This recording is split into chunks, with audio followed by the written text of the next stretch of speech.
Yo, welcome to my episode of the Superkick Podcast. I'm your host, Ringside P. Hope you guys enjoy Monday Night Raw.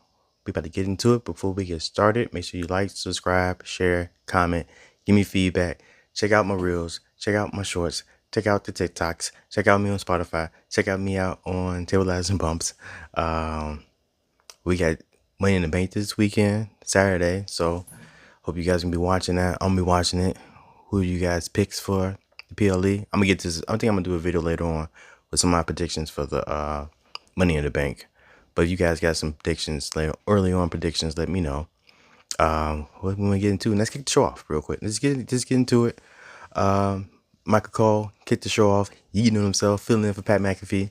We had Corey Graves on the side. He wasn't doing no yeet, but Michael Cole was going crazy out there, yeeting. Don't even know what he's doing, but he's gonna yeet himself into a coma, which was cool. It was funny, entertaining. Setting up for main event himself, Jey Uso, to come out to start off the show, kick off Monday. What was he calling it? Monday Night Raw. He was kicking off that way, like that. It's crazy because as we think about it, as I look at this like meteoric like fandom that Jey Uso has like accumulated since leaving the bloodline, since coming to Monday Night Raw, like he's just, I saw some other guys talking about it, like, yo, he just been on fire. Like, and you think about the comparisons of like wrestlers who's been on fire fan wise with the merch, being able to just entertain the crowd participation.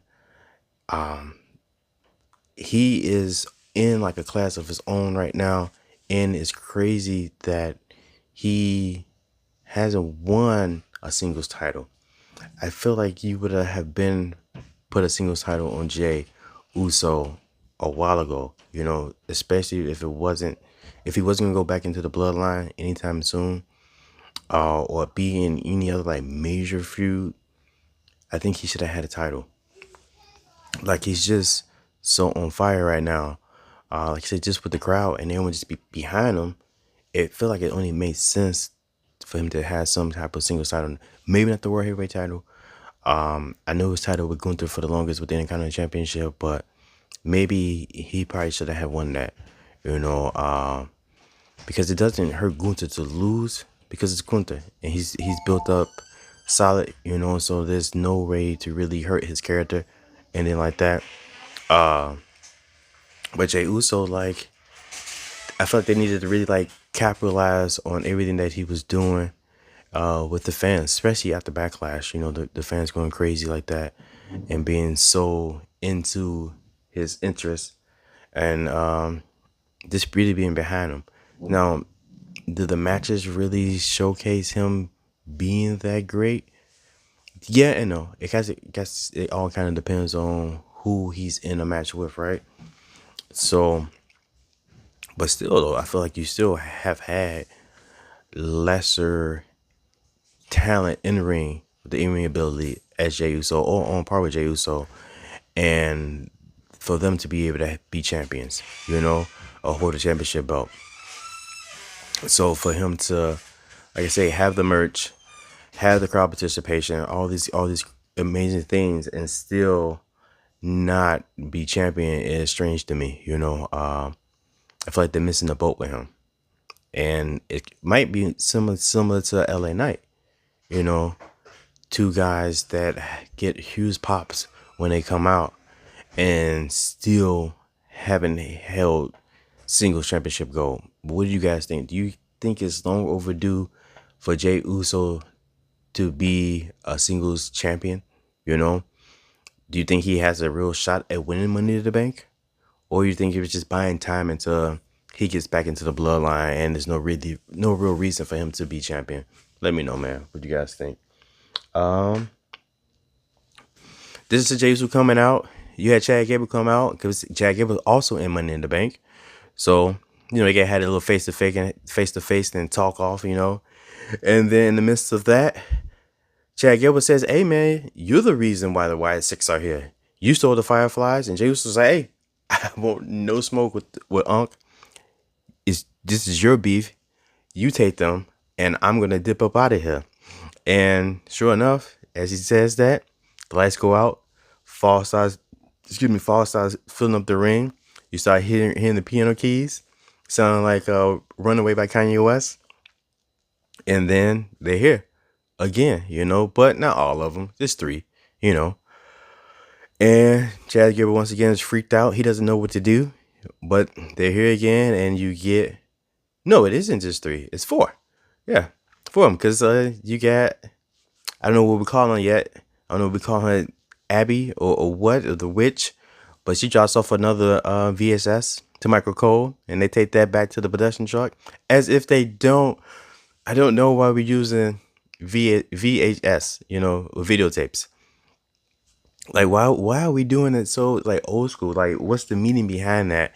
I feel like it's layers to that, and I want to know. But we get another Uncle Howdy video in the 2020 special, but we get into that later on, So keep going. We got Final Testament, Final Testament, New Day beef, and I must say, in the beginning, I was kind of like skeptical about this whole Final Testament New Day angle, because I've always felt like the New Day are enhancement talents, and they are just used always to put other people over, and it has been for a very, very long time, and I'm sick of it. I want New Day to get the proper flowers again and show why they are one of the best tag teams in the history of tag team wrestling. But as this storyline has progressed, I'm feeling it more and more. I like what they're kind of doing. Like, is it a possibility the New Day might split up? Or the New Day is outnumbered. You got Karrion Kross and you got AOP out there. I mean, you got Scarlett and you got Paul Ingram out there as well. But so they're definitely outnumbered.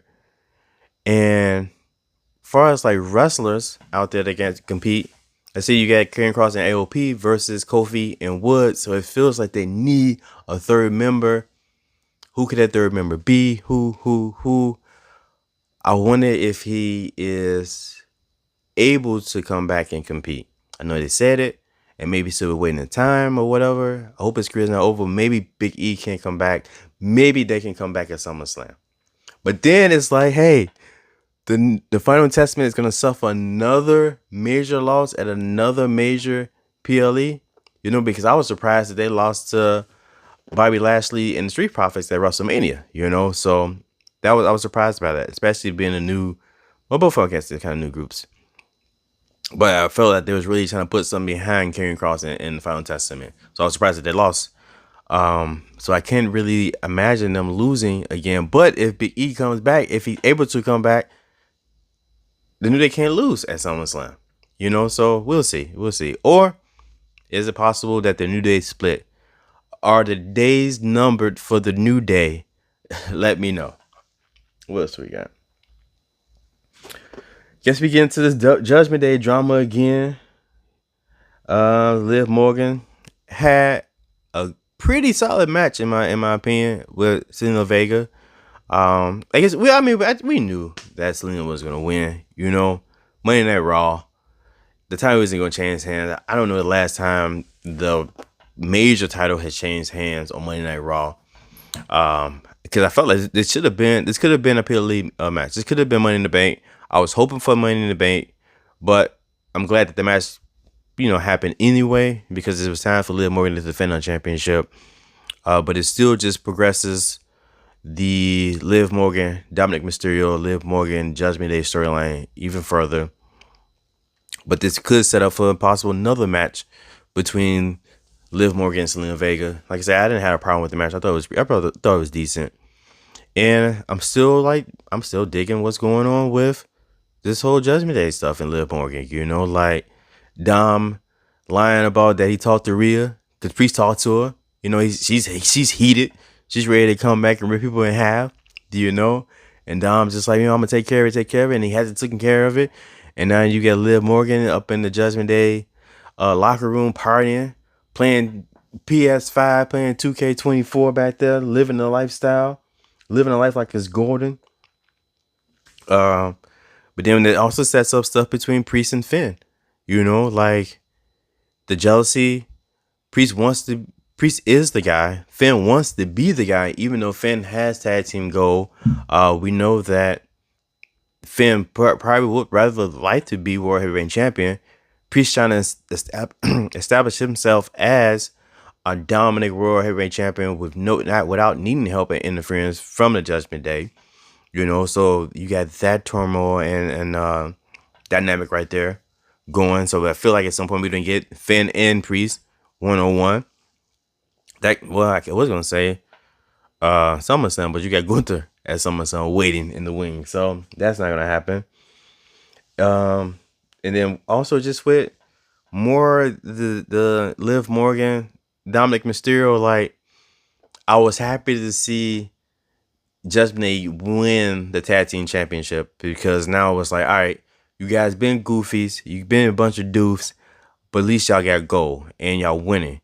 And because it feels like y'all was just on like a losing streak. But now it feels like they're still doing Three Stooges type stuff, And although it's entertaining, I just want to see good wrestling too at that. So it feels like a lot of time we don't even care about, or I don't even care about what's going on in the ring. It's more so of all the antics that's going on outside of the ring with Liv and Dom and whatever chaos and this craziness that they're causing, with the storyline.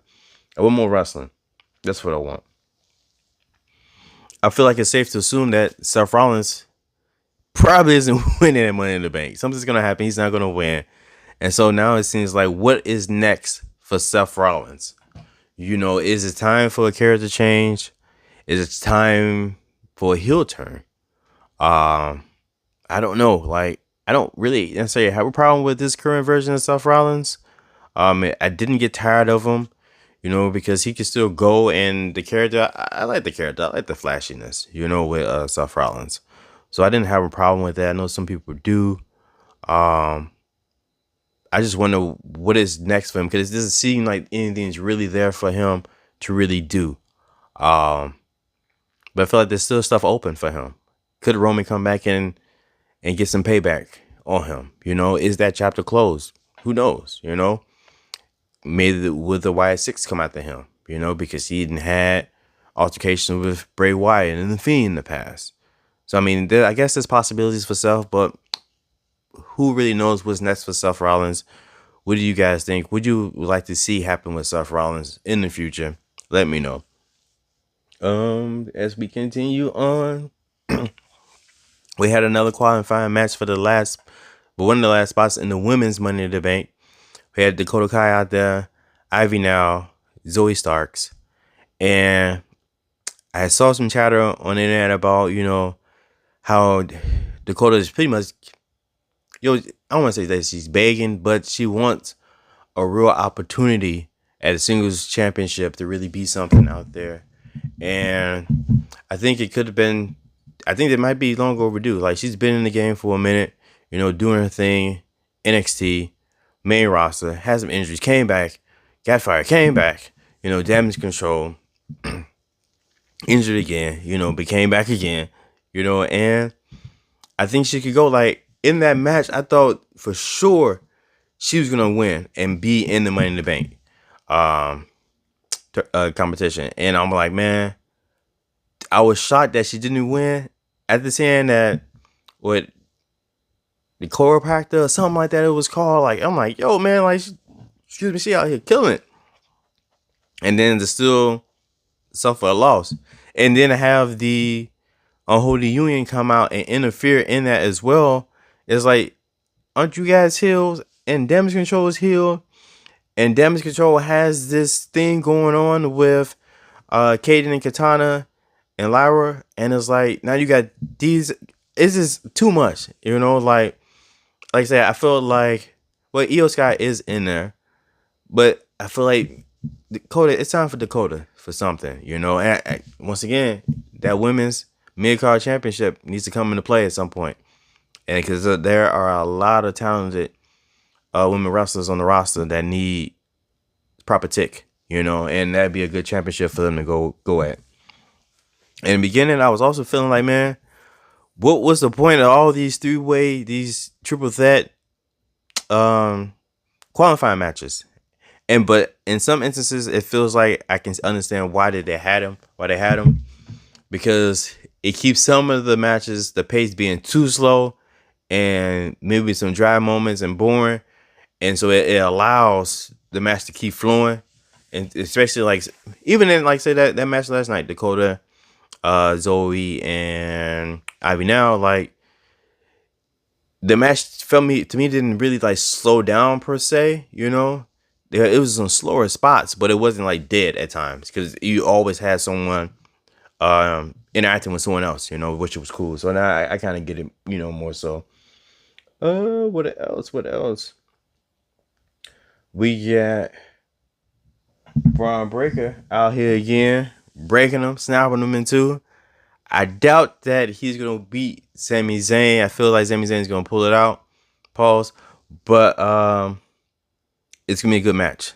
It's definitely a good match, and he kind of reminds me of Scott Steiner later on, man. Like he sounds like Scott Steiner out there. Like I don't know if he's gonna get in the whole Big Papa Pump mode or whatever the case may be, but definitely reminds me of him. The intensity that he brings to the ring, that spirit is crazy. He definitely is going to be a champion, a multi-time champion in the Continental, probably US, or heavyweight, probably even WWE Undisputed Champion too at some point. Like I think he has all the proper tools to get to the top like he needs to be, you know. So what do you guys think about Braun Breaker and Sami Zayn? Who you guys got? Let me know. Comment below. All right, so getting to the match of the night, we had the last qualifying match for the men's side of the Money in the Bank ladder match. We had Drew McIntyre, Sheamus, Dragunov, and this is not only the match of the night, probably gonna be the match of the week. Honestly, it might be the match of, the month just started, but match of like the last 6 months, man. Just for the way that match went, man. Like it was crazy. Like usually in triple threats, you can always like pick like a bona fide winner, like someone that you know is going to win in triple threat. You know, that's what I think. But in this matchup, you know, you got Sheamus and McIntyre, you know, put out bangers. There's no question about it. Even when they had I think say 4 matches week after week after week before, you know, back to back to back to back, and although it was dope. Then they had the triple threat with them and Gunther. That was dope at WrestleMania 39. And then you had Dragunov to the mix, and I'm thinking like, I don't know how he's gonna last out there with that. And then, sure enough, like man, he goes out there and he shows out, man. He showed up and showed out, like just hard hitting action out there, putting his body on the line, taking unnecessary brutal hits, all for our entertainment. Dragunov put on the show. I mean, all 3 of them put on the show. You know, like, and then, like I said, going back, you can always assume that a certain person is gonna win. But at any given moment in this match, I would have been satisfied with Dragunov winning, with McIntyre winning, with Sheamus winning. Like, I would have been cool either way, because all of them kind of deserved the win. You know, because I mean, they were just great in the match. Like if I can get more matches like that, I got stuff all on my beard. If I can get more matches like that, that's gonna be like crazy, you know. Like I have no complaints, you know. Like I'm wondering what the men's Money in the Bank ladder match is gonna be like, you know. I'm picking Drew McIntyre. Like I was going with Sami Zayn. I thought like his Sami Zayn story was gonna lead him to Money in the Bank. But right now he's, you know, tied up with Intercontinental Championship, so that's out. I think it kind of makes sense for McIntyre to win. Well, I think if anyone's going to win, it's going to be from the Raw side. So it's going to be McIntyre, Chad Gable, or Jey Uso. One of those 3 guys. I can see that Jey Uso probably might, out of the 3, deserve it the most because he's the hottest right now. But story-wise, Chad Gable. You know, like, would Chad Gable win Money in the Bank and cash in on Sami Zayn? That's a thought. You know, that's a possibility. Drew McIntyre, you already know what he intends to do if he wins Money in the Bank. he tends to cash it in instantly. You know, he even said it. You know, I'm walking in, and I'm gonna walk out champion and Money in the Bank. You know, I'm walking in as a contender, walking out as champion and Money in the Bank. So I don't know, man. I don't know who you guys think could possibly win Money in the Bank. You know, I don't like say I have a strong feeling it's gonna be somebody from the Raw side. I can't see LA Knight winning. I think Logan Paul's gonna interfere. Can't see Andrade winning just because, and I can't see Mello winning just because he's too new right now. So somebody from the Raw side definitely. Like I say, who you guys picking? Let me know. Comment below. Now we can get into the last thing for the podcast tonight. Another sit-down interview with Uncle Howdy. Another 2020 interview special, Uncle Howdy style. I'm Uncle Howdy, and this is 2020. I think that's how it used to go back in the day. If you guys used to watch 2020, if you guys are familiar with 2020, let me know how it used to be back in the day. How did it used to start? How did the Barbara Walters used to start it off back in the day? But I think that's used to be. I think it should be like, this is Barbara Walters, and this is 2020. Oh, I'm Barbara Walters. I'm Barbara Walters, and this is 2020. I think it's something like that. I don't know. I don't remember, but it sounds good my way. This is Uncle Howdy, and this is 2020. Oh, I'm Uncle, whatever. You guys get it. So another dope sit down vignette or whatever you want to call it. It's between, I guess, Bo Dallas, because I don't remember them acknowledge him as Taylor. But maybe it's like a duo thing, you know. So like, whatever, Taylor, Bo. I think we kind of understand. Like, we know who you are. You're Bray Wyatt's brother, you know, Window's brother. But last week it kind of seemed like there was two separate people, you know, even though we know that they're the same person or whatever, but the way it came across was like there were two separate people, you know, in the room together. And now this seems like we're inside the mind of Bo Dallas, Uncle Howdy or whatever, like a split personality type of thing, you know. And it ends with them kind of being like one and the same, you know, fades out like that. And it seems like he is the reckoning. Something's coming. People that, you know, betrayed their family or disrespected their family have to pay, you know, and something's going to happen at Money in the Bank. I feel it. I feel like something amazing is going to happen. I wish they would just hijack the show, but that probably is not going to happen. We'll probably get that whatever's going to happen is probably going to happen at the end of Money in the Bank. Men's and ladder match. And I'm thinking, either we get Chad Gable climbing to the top. So, all right. One of three theories, right? You get Chad Gable climbing to the top. Lights go out. Uncle Howdy. You get Jey Uso climbing to the top. Lights go out. Uncle Howdy. Or lights don't go out. Bloodline comes in. Okay? Or you get Drew McIntyre climbing to the top. CM Punk comes out and stops him. That's how I see Money in the Bank ending, for at least on the men's ladder match aspect of it. But what do you guys think? Who are you guys pulling for? What are you guys' thoughts and feelings of the Wyatt Six? When do you think we're going to see them wrestle? You know, like SummerSlam? Afterwards? You know, would their first match be on Raw? Should they solely be stuck on Monday Night Raw? I feel like they should kind of like float around. I would have been fine with them floating around and not really being on a certain side per se. But what do you guys think, man? Let me know. You guys gonna get some new merch. How you guys feel about the Y6 merch? You know, I can get some more merch out. I need to work on that soon, at least before SummerSlam. But that is the end of my episode this week. Went for the Smackdown, the send off before Money in the Bank.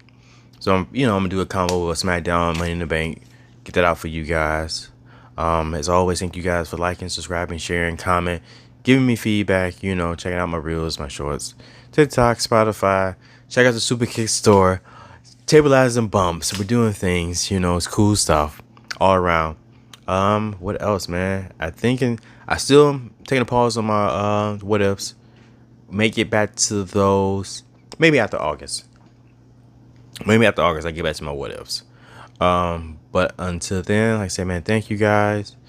Hope you guys have a good 4th of July. And until next time, adios. Peace.